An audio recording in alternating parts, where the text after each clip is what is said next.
Hey guys, welcome back to my channel. So today I'll be making my mom's hair and I'll be showing you guys how to do the knotless box braid on short relaxed hair. If you think this is something you're interested in, please keep on watching and don't forget to give this video a thumbs up, subscribe down below if you haven't.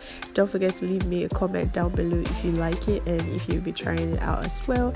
And yeah, I'll see you guys in my next one. Bye.